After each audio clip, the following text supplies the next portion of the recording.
Welcome back, Cat 5 class. We're going to go over problem 3-35. Problems are getting a little bit more challenging. All right, so we're going to draw our front view first for this isometric view, this part. There's a line missing here. As you can see, there's an object line missing and our green center lines. Okay, so let's take a look at the 3D model. Okay, let me first go to ISO view. There it is. And just a reminder, these tangent lines, we do not draw them. Physically, we don't see them as you transition from a planar surface to a cylindrical shape where there's tangency. So these tangent lines we do not draw. All right, so let's take a look at the front view. Okay, so we're missing this object line and we're missing the green center line on the AutoCAD file. So let's go back to AutoCAD, or let's go to AutoCAD. All right, so here's the front view. Roll in a little bit, roll the wheel to zoom in, hold on to the wheel to pan. All right, so now we're going to add our visible object line. Okay, so we are in the visible object line. Okay, so use line command. So from this corner here, we're going to click and we're going to connect to the arc. But where do we connect with the arc? Well, you can always look at the side view. You can see it lines up with this vertex, right? But what if this line wasn't there? Hey teacher, what if this line wasn't there yet? And we were starting this from scratch and we didn't have that line available to us. All right, so what you're going to do is, before you click, in the command line, we're going to type in TAN, tangency. If you have a dynamic input on, like this, you can simply type in TAN for tangency, TAN, okay? Let me turn off dynamic input. Notice how that's off now. So in the command line, I'm going to type in TAN for tangency, just like you're getting a tan on a beautiful day on the beach, right? TAN, and hit enter. So now it's going to look for tangency. See that green tangency symbol? It looks like the Green Lantern ring, right? Okay, so, but we're going to go to the arc, not the circle. See how it lights up? On yours, it may be very tiny because of your settings. I changed my settings so I can see the object snaps at a larger scale. Okay, so you can see it's even telling me tangency. So just click. Once you see that tangency, just go ahead and click. And it made a tangent. Okay, and right click, enter, and there it is. Okay, so we have this line tangent to the arc. All right, hit escape and you'll see that it lines up with this one, right? Lines up with this line. The top end point lines up with our top end point here. Okay, so hit escape to deselect. All right, now let's draw our green center lines. Green center layer. Okay, so I know some of you want to use the center mark, so we'll go to Annotate, Tab, go to Center Mark. And once again, if there's some toolbars or panels here that you don't see, if you don't see some of the panels that I have here, you can always right-click on any icon, and you can go to Panels and turn them on. Not all of them are turned on, so especially on some of the other tabs, so you may need to go in and look for that panel. Okay, so this is the center lines panel. All right, so click center mark and click the circle, right? There it is. Oh, click the circle. I think I'm misclicking. What if I try the arc? Okay, so, oh, I'm in the wrong layer. I thought I was in the right layer. Let me hit escape. Let me go back. Class. Oh, I was in the wrong layer. So I was adding center lines to the construction layer. I picked the wrong layer. Let me go to center layer. There it is. Okay, let's go back to Annotate, Center Mark. Okay, so let me click on the circle and there it is. Okay, so a lot of you think, okay, I'm done. And it's actually, no, it's not done. You have to go beyond the arc. Okay, so let me hit escape to get out of the command. Okay, so you could have done the arc instead of the circle. That's okay. We can always use the grips, okay, to extend. I'm going to turn off object snap so I have more freedom to locate that endpoint. Okay, so always extend beyond the arc. We can stop here, but that's a little too tight, so I'll just go a little bit further beyond, which is fine. And hit escape. Okay, so there's our green center line. If you want to extend this vertical one downward some more, it's up to you, or you can just leave it alone. All right, so there it is, center mark for the circle and the semicircle. All right, so we're done with the front view, I believe. Okay, so let's go on to the side view, and then we'll hit the top view. Okay, so side view. Okay, so let's take a look at the side view. Okay, there it is. Okay, so we already have some of these object lines. A reminder, we do not draw tangent lines. The only way where it's acceptable is in an isometric view. Isometric view, it's okay to include tangent lines, but in a drawing, an isometric view is just considered reference only.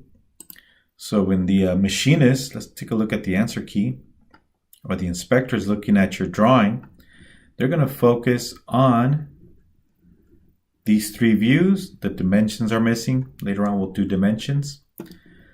And the isometric view is just reference only, and it would not have the dimensions here in the isometric view. They would be in the front, top, and side view.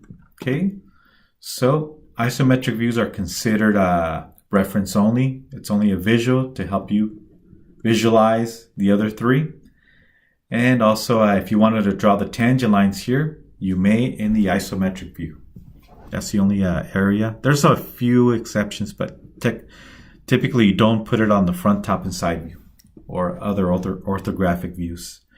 All right, so let's go back to AutoCAD. Okay, so let's go back to the 3D model. Take a look at the side view. Okay, now this is a solid edge here between the yellow and the cyan, so we need to draw this solid line. We do not draw this one. Okay, and we also need to draw the hole going through, right? So we're going to draw hidden lines and a green axis line to represent that hole. But let's first draw this object line. Okay, so let's go to Home tab, go to Visible Layer, Line Command, and from this corner here, let me turn on Object Snap. From this vertex here, we're going to go across, and that's where we have that edge, right? There it is. Right click Enter. And I should turn on Ortho. Forgot to turn on Ortho. Okay, there it is. All right, so now we need to represent the hole. Okay, so let's go to the hidden layer. Draw our hidden lines from the top quadrant of the, make sure it's the top of the circle. There it is. There's that top quadrant. Roll the wheel to zoom in and out, and hold the wheel and pan over. Okay, so the hole goes all the way through. There it is. And right click Enter. And same thing at the bottom. Right hidden line from the bottom quadrant, go across.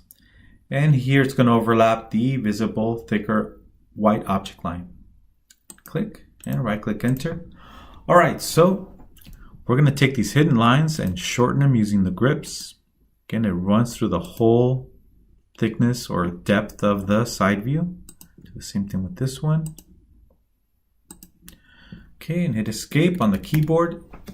Upper left corner key on the keyboard to escape the command. All right, so, or to deselect in this case. All right, so now we're missing the green center line. Okay, so let's go to the green center layer.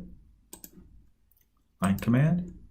And obviously we're going to go off of the center. You do not want to touch the center lines between the views, right? And they're supposed to be separate. If you're drawing one green center line going from the front to the side view, that is incorrect.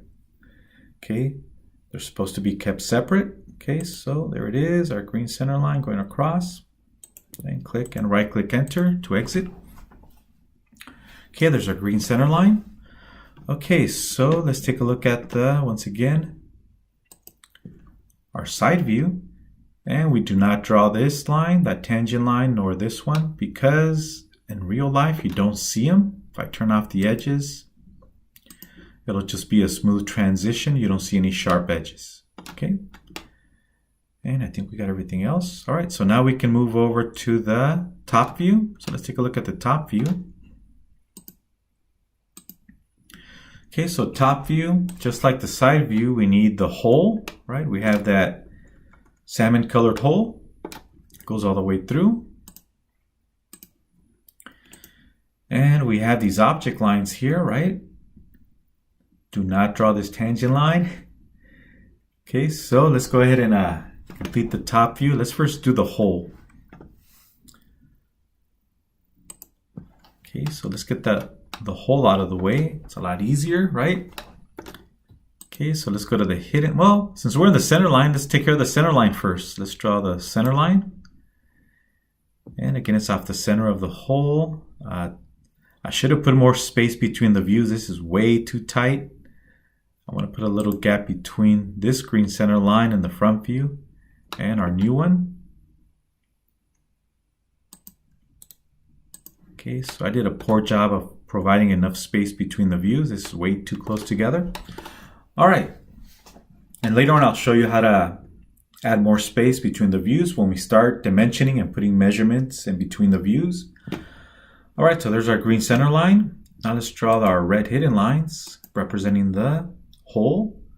Okay, so from the left quadrant of the hole, goes straight up and it goes all the way through. Click, right click, enter. Same thing on the other side. Go to the right quadrant of the hole in the front view, go straight up. And there it is, and right click, enter. So there's our hole. Okay, now we're missing some object lines here on the top view. Let me zoom out a little bit. I'm going to double click to do a zoom fit. There it is. All right, so we're missing some object lines here. Let's take a look at the 3D model once again. So let me turn on edges. So we do not draw this tangent line, but we do draw a line representing this surface, which also happens to line up with this edge, right? So we're going to draw a visible line, a white visible object line, to represent that surface that's highlighted in green. And we also need this visible line representing the thickness of this rib or stiffener. Okay. Okay, so let's draw this one first. Actually, no, let's draw this one first. Let's draw this edge first, and then we'll come back and draw this one. All right, so okay, so the thickness of that rib or flange here, we can just borrow it from the side view. Okay, so let's go to the visible object layer. Use the line command. Okay, so the thickness of that rib, here it is on the side view. We can just follow along, go straight up, hit the 45, and go across. And where do we stop? Well, it's the same one that we drew earlier. Remember when we used that tangent option? So it lines up with this point here, the tangent point of where the rib touches the arc. Okay, so we know we're going to stop here and click and right click, enter. Okay, so let me go ahead and delete this line, pencil eraser, and I'm going to shorten this object line. Okay, there it is, and hit escape to deselect. And once again, we do not draw this tangent line. Okay, so there's a tangent point here. In the top view, it'll look like a tangent line, but we do not draw it because once again, it's not a sharp edge. It's a smooth transition going from a flat surface to a cylindrical surface. Okay, so now we're missing the object line. It's going to come from this bottom corner or for this surface here, going back to the 3D model. Okay, so we need to represent this surface. So the object line we're about to draw will represent this surface and also this edge. So you can see there it is, right? But it's not supposed to represent this tangent line. Okay, so let's go back. Okay, so let's use the line command, visible white object layer, and from this bottom corner, we're going to go straight up till it hits the rib. And there it is. And right click, enter, and now we can shorten it. Select it and use the grips to shorten it to the correct length. And there it is. Okay, let me hit escape to deselect and turn off the construction layer. I think we're done. Okay, so once again, do not use green center lines going from one view to another. You cannot use one going all the way across. They have to be kept separate. I just did a poor job of providing enough space in between the views. All right, so by the way, if the spacing is too tight and it's bothering you, you can always left mouse click and hold. Oh, I was trying to lasso the right side view, but I messed up. Let me try it again. Left mouse click. I'm going to lasso around the entire side view. So if you want, you can always move it outward. Make sure you have ortho on, so it only moves horizontal or vertical, and then we can use the move command. So here's the move command up here. So if I needed more space, I can always move it over, right? Same thing with the top view. Okay, so if I want a window capture, I double click on the left button on the mouse, but hold the button, double click and hold. Look, I misclicked, double click, there it is. Double click and hold the left button on the mouse. I can select this and we're going to move it vertically, right? It has to stay in line with the front view. Okay, you can provide more space. Okay, hit escape to deselect. And now if you want to increase the length of your green center lines, go for it. Okay, let me double click to do a zoom fit. There it is. Okay, so now LTS, right? Somebody, hey teacher, LTS. All right, LTS. Not as easy as 1, 2, 3. So right now it's at 1. Let's go, let's try 0.5. 0.5. So I'm just guessing here, just like you guys. And in 3, 2, 1, don't blink, enter. And that's a lot better, right? And if you want to change them individually, you can always pre-select the lines you want to change the LTS on. If you think these red hidden lines are just way too tight for the gaps, first select them, right? And then you right click and go to properties, right click properties. And here on the window on the left, go to LTS, line type scale, click inside the line where we have line type scale 1, click inside. And let's increase it. I don't know, let me try 2. Let's see what happens. 2. And then click away, click anywhere, just click away in 3, 2, 1. Keep an eye on the red hidden lines, click away. Notice it increased the gaps. So if you want to go furthermore, let's try 3 and click away. And you can see the red hidden lines adjust to our new line type scale and close it once you're done. Okay, hit escape to deselect. Okay, looks good. Now, teacher, what about here? The visible object line is supposed to overwrite the red hidden line, and that is correct. So you have 2 options. You can either shorten this red hidden line, right? Shorten it. That's a clean way, easy way to, even though we know the red hidden line represents the hole going all the way through. So actually it's supposed to go all the way to the back, right? Front to back. That represents the circular hole. You can leave it this way, or you can go back and extend it the full depth of the part, and we can just send it to the back. So make sure it's selected, then you right click, go to draw order, and send it to the back. And there it is. Okay, double click to do a zoom fit. And I think we're done with this problem. Let's take a look at the answer key. We're going to cheat. Here's the answer key. And we got it all. There it is. And once again, you do not draw the tangent lines, right? Don't draw the tangent lines. Okay, so we're done. Go ahead and save our work. Save as. Initials. And once again, there's no due date. All right, so end of video.